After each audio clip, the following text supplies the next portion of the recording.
Hi friends, host Eric here, talking with famous people. Kim and I were talking about the debate between host Eric and Jordan Peterson. I guess Luna must have a have a notification set up for this room or something, which is fine.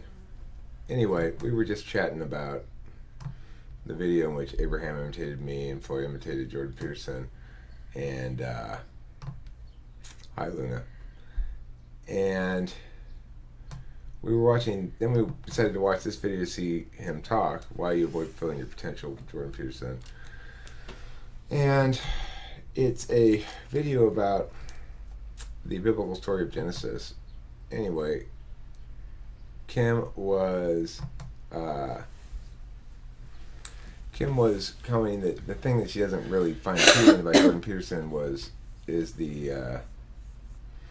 is the preachy quality, or what I determined to be, which she doesn't like about him, is the NI and implicit in it.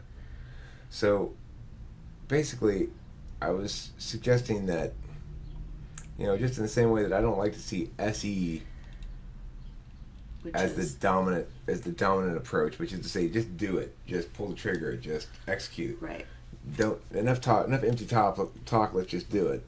That's my sort of nemesis in life, ideologically, if you were to talk about a manner of attention being a nemesis. And Kim's is introverted intuition used as the bully pulpit in some capacity. So when I said, well, I think what you don't like is the way that it's sort of, here's the one truth, the one path forward that's universally applicable to everybody, that explains the human condition or whatever. And you said, how could anything ever be that? Yeah. So why do you feel so much like, how can anything ever be that? Because I don't feel like it's happened yet. Okay, so what do you think is being predicted? Past. The past is being predicted? Well, not the past, but in the moment is being predicted. Everything changes everything changes. Oh, you mean, so you think that whatever words you establish right now can't be very meaningful because the future will render them moot or invalid or something? No, it'll render them... I don't think that you don't know. There's no way of knowing because things get in the way, things happen. So, like, you can predict that, like, say you have an event that you're going to, and you can predict that everything will go well, and you can hope that everything will go well, but there's always a wrench in life that happens. The day before that event, you have a pet that dies, and that's not something that you can, like, so all of a sudden your emotions and everything that you were putting into that event is shifted, and no longer does that one thing become that important. So for me, when you talk about, like, trust that things will work out in the end, that's not true. Things don't always work out in the end. The reality of it is that wrenches get thrown into everything, and so that is what predicts.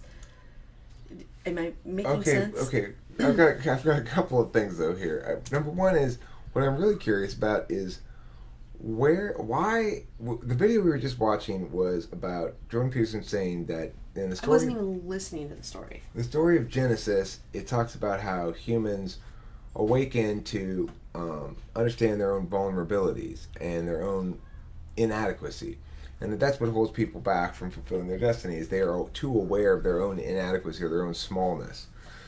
I actually have some dispute with that, but before I even think about getting into that, my question is, so what is it that made you think about, when I said, okay, well, this is what you find a little bit off-putting about him is this one path universalist thing. What made you link then to predictions? It wasn't his topic at all. It was he and anybody else who preaches something that they believe to be known as a single truth. So him and anybody that preaches something that... Do you think I preach single truths? No, we don't. I mean, I think you have your own single truths. Uh-huh. And you have your reasoning behind that, and that's fine. But for somebody to come across and say, this single truth is for everybody, Okay. Well, it's interesting because I think that it shows the SI Dom's distrust of NI.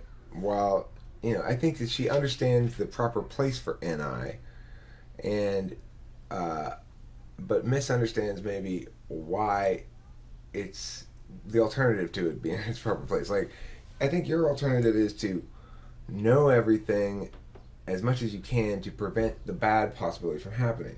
Yes. Except, I would point out that that doesn't actually prevent the bad possibilities from happening. It makes them more likely, because you're always. How does it make it more likely? I just think it prepares me for the emotions or the anxiety that will come up, and so I can deal with those emotions and anxieties that will cripple me beforehand. But see, this is where the universalist comes into play. You have a decision here. We're all slab cowboys to some extent or another, and if you're riding the negativity slabs too much, or the fear slabs too much. But what makes you think that I'm riding them too much? I mean, you could say, yeah, in our personal life, I see you do it all the time, but in reality, not everything is that extreme. But as long as I'm dealing with the emotions that will come up when things go bad first, then I've worked through it and those emotions so that if it is bad, I'm more capable of wrangling in my emotions. Okay, well, I'm not saying. Again, this is a very SI perspective. I'm trying to draw a distinction between the functions here, in the sense that what you're saying is you're continually reframing things back into your personal experience in life, and so. Or others' experiences that I've witnessed. Okay, but what I'm saying, but listen, you're framing sort of knowledge as being of value insofar as it's useful in predicting what's going to happen in your own life. I think so. Right, and that's fine. There's nothing wrong with that. I'm just saying that's indicative of an SI Dom. Okay. That you're that strongly disconnected from the role of, say, the universal as a primary functionality. Yes. You're actually quite good at it, as I've discovered on multiple occasions. When you come up with a good idea, it's NI great. So in this, it links in with Lightbulb's notion that somehow the eighth function is one where we use it the right amount, or at least we don't misuse it, and it's there to fulfill its proper function for us, and we don't overuse it. So I think in that capacity, you're right in your usage of NI, but you're particularist in why. So it's and I think and that's I'm to be particularist expected in from an why, SI probably because of my own reasoning, because of my upbringing, because of. Well, I'm saying it's because you're an SI Dom. All SI Doms, either you or Cameron or Chris next door or whatever SI Doms that we know, I don't know, Jewel, that all of you guys will have this quality of mistrusting NI because of the ultimate primacy of linking back to your own experience. Yes, which causes you to well, ultimately have the universal in the right location, in the right amount of it. Anyway, I just thought it was interesting in response to somebody who, in my opinion, is using NI as a tool function, and who's using TE, which is your blind spot, as the dominant function, namely ENTJ, I believe, Jordan Peterson. He might be an INTJ, however, and that would make sense as well. Either way, because your function stack is such that you're blind to extroverted thinking. We must do a certain order of operations to make sure we get things accomplished properly, kind of thing. If you can't do the job right the first time, don't bother doing it at all. How are you ever going to find time to do it again? That kind of no trial and error approach to life is not. You're blind to that. Right. And then your father and my mother. And your eighth slot, which means you are judgy about, but also quite good at, introverted intuition. That's his tool function or his dominant function. So it's natural you're going to be somewhat off-put by Jordan Peterson because of just the function stack configuration. Yeah, and anybody who's like him. Yeah, you don't like preaching this, but you did spend some time in the church, didn't you? Yeah, but it had nothing to do. I mean, maybe I listened to the message every once in a while and I would apply it accordingly, But I don't know, there was something about just the, I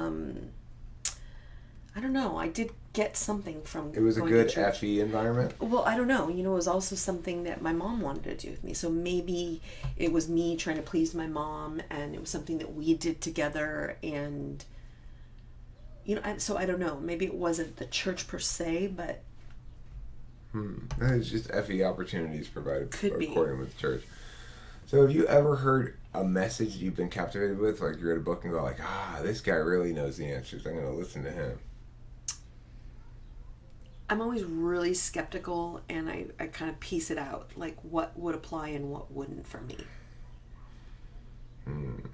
So when I say I want your belief, Yeah. it's insane It because is. you're never going to you don't give your belief to anybody. Not really. That's what makes it so attractive to me. You want my attention, well, you know what gets my attention, Yes. right? So we both want what the other person holds dearest. Well, I want those too, of course. I hold those pretty goddamn dear. Anyway, I thought it was a good video overall. I want to take exception to the notion that people are necessarily failing, quote unquote, because they're recognizing their own inadequacy or vulnerability. I think a lot of people are failing, quote unquote, because they're embracing the short-term value cash in over the long-term value cash in. So Well, impatience. you've also taught me a lot about that, and I think in return it's kind of the same thing. I've taught you a lot about with your emotions, or like when we were having all of our explosive arguments in the beginning, and I said sit with it. Well, it's kind of like with me learning to sit with that. With processes taking time. Yeah. Because processes taking time is a universal thing. You're having to have faith in the truth of the order of operationsness of something happening outside of you. Right, but the thing is you have this innate quality, it seems to me, of being fully confident at the end of the month that everything's going to be fine, whereas me, because of my past and things didn't, you know, I didn't But you have been fine in the past. I had in the past, yes, I have ultimately been fine, But things but got not sketchy on sometimes. but some cases. yeah. Yeah, okay. Well, My emotions SEI take over. Yeah, conflictors. SEI is sensory, ethical introvert. That's Kim. And LIE, logical, intuitive extrovert. That's ENTJ. So that means conflict and values, etc., are the greatest among conflictors. So, in other words, if I'm right about Jordan Peterson's type being ENTJ, you and Jordan Peterson will necessarily, you're going to dislike him and he'll dislike you. There's a lot of conflicts and values implicit. The other people who are ENTJs that you may have encountered are possibly Blake, Saeed, Hunter. And as you know, I've talked to you about these particulars. Yeah, So that's what I was asking you this morning. Is it, am I sensing what my true, like, is that? I think you're just expressing your nature and your type Right. by saying, I don't like this kind of bullshit. Everybody has a particular kind of bullshit they don't like, right? If I were allowing myself to get emotionally engaged in the Trump administration, I'd be absolutely just in knits with rage because it's a bunch of SE at the expense of NE. Just like Jordan Peterson is a bunch of NI at the expense of SI. He's saying, forget about your particularist experience and your unique set of circumstances. You simply need to apply these universal rules about how to and goal setting and slaying dragons and all that stuff. And the SI Dom is going to be like, oh, fuck no. Yeah, I have been, oh, fuck no. So it's much more appealing to me than to an SI Dom because I legitimize others via their use of introverted intuition primarily. So,